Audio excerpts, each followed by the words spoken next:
O lobisomem de Pirenópolis.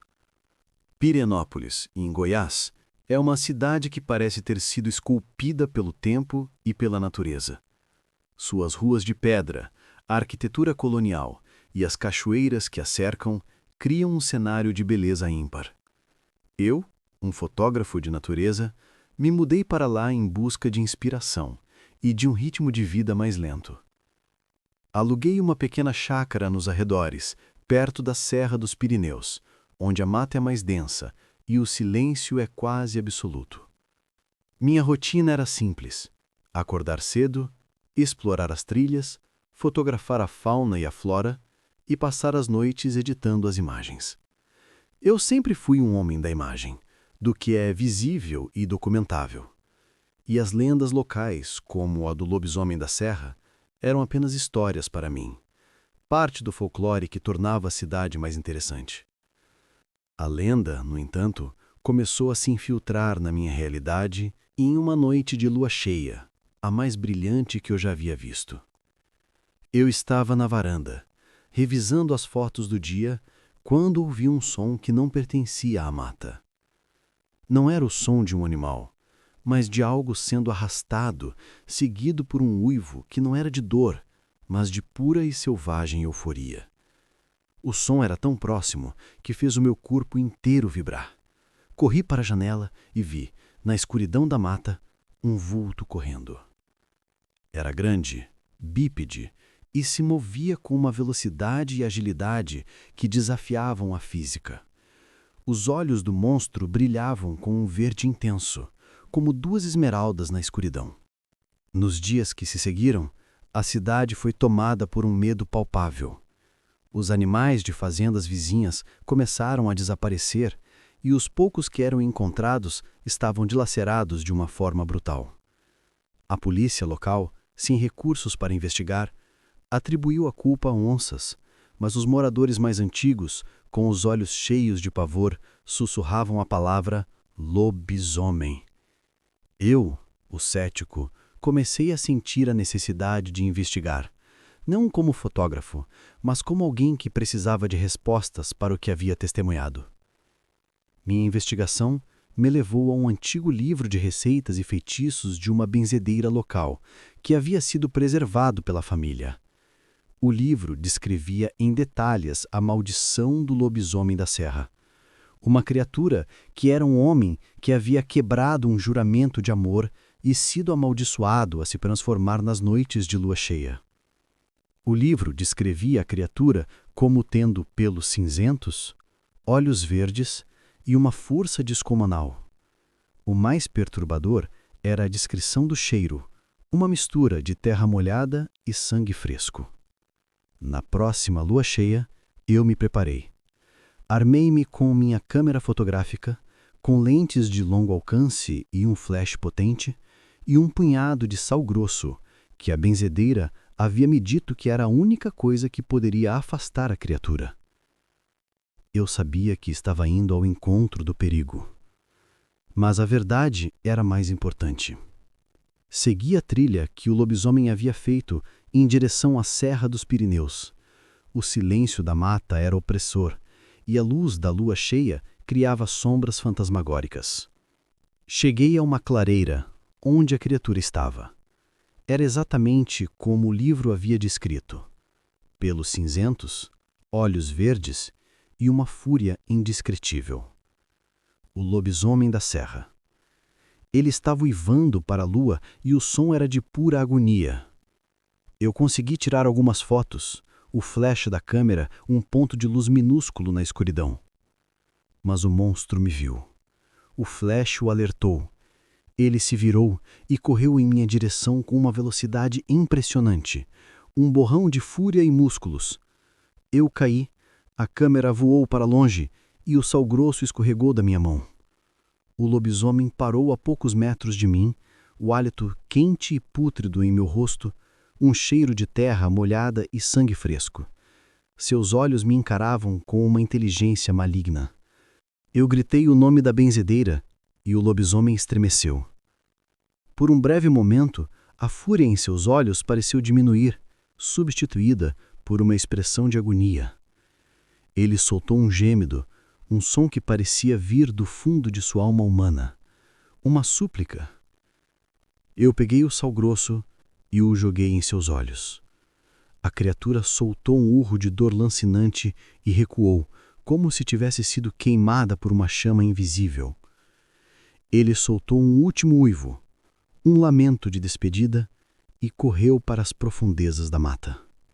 Eu saí da clareira ao amanhecer, ileso, mas transformado. Eu havia visto o monstro e a alma humana dentro dele. Eu nunca mais voltei a ser o cético de antes. Eu mudei-me de Pirenópolis, mas a história do eu sei que ele ainda está lá, sabendo pode ser, esperando a próxima lua cheia. E eu sei que a verdade é muito mais interessante do que qualquer outra. O relato do lobisomem de Pirenópolis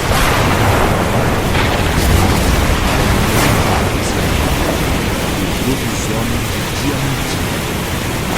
Diamantina, Minas Gerais, é uma cidade que respira o céu, com suas lareiras de terra, casarões coloniais e o eco dos ventos do Paraná. Eu, professor de história recém-chegado, me mudei para lá buscando a riqueza do passado dos meus estudos. Aluguei uma casa antiga, no alto de uma ladeira, com uma vista privilegiada para a Serra dos Cristais. Pesquisa na biblioteca, aulas na universidade, e muitas noites lá em alguns livros literários,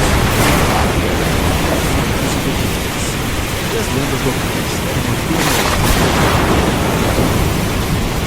mais persistente era o lobisomem do garimpo.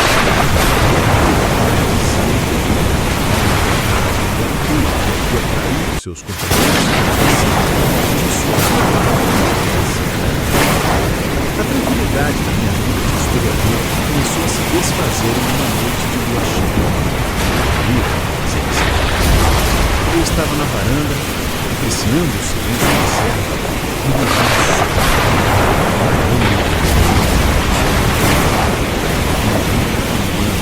seguido por um rosnado que parecia o som era tão carregado de terror que não pude levar a chegada. Corri para a água, escutando a ladeira, não era se movia com uma velocidade e agilidade impossíveis.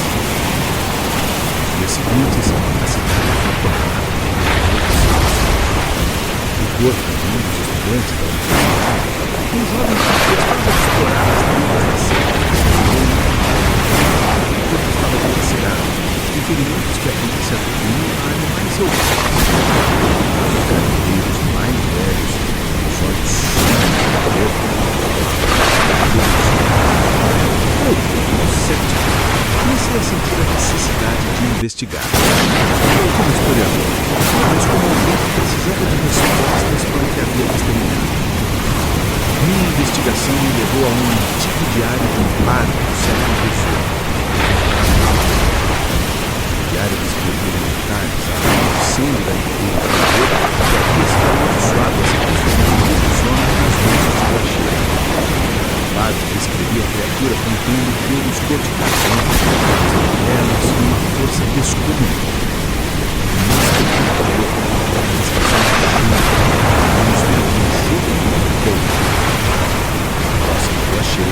Eu me preparei. Armei-me com uma lanterna potente e uma antiga pistola de prata que havia herdado de meu avô. Eu sabia que estava indo ao encontro do perigo, mas a verdade era mais importante. Segui a trilha que o estudante havia feito em direção ao antigo garimpo abandonado na serra. O silêncio da mata era opressor, e a luz da lua cheia criava sombras fantasmagóricas. Cheguei ao garimpo, um labirinto de túneis e escombros. O cheiro de enxofre e pólvora era forte. Eu ouvi um rosnado e a criatura surgiu de um dos túneis. Era exatamente como o padre havia descrito. Pelos cor de carvão, olhos amarelos e uma força descomunal. O lobisomem do garimpo. Ele me viu e seus olhos fixaram-se em mim com uma inteligência maligna. Eu atirei, mas a bala de prata apenas o fez recuar por um instante. Ele soltou um urro de dor e avançou. Eu corri, entrando em um dos túneis. O lobisomem me seguiu e a perseguição se transformou em um pesadelo claustrofóbico. Eu tropecei e caí, e a criatura estava sobre mim. Eu fechei os olhos, esperando o fim. Mas o fim não veio. O lobisomem parou, e seus olhos amarelos me encararam com uma expressão de agonia.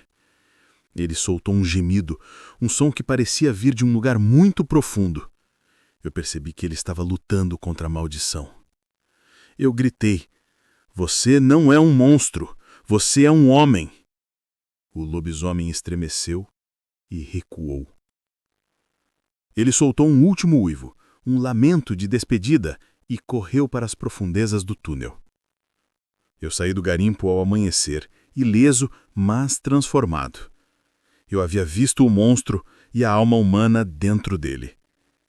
Eu nunca mais voltei a ser o cético de antes. Eu me mudei de Diamantina, mas a história do lobisomem do garimpo se tornou o foco da minha vida. Eu sei que ele ainda está lá, vagando pela serra, esperando a próxima lua cheia. E eu sei que a verdade é muito mais aterrorizante do que qualquer lenda. O relato do lobisomem de Diamantina é a prova de que o passado nunca morre. Ele apenas se transforma em algo mais sombrio.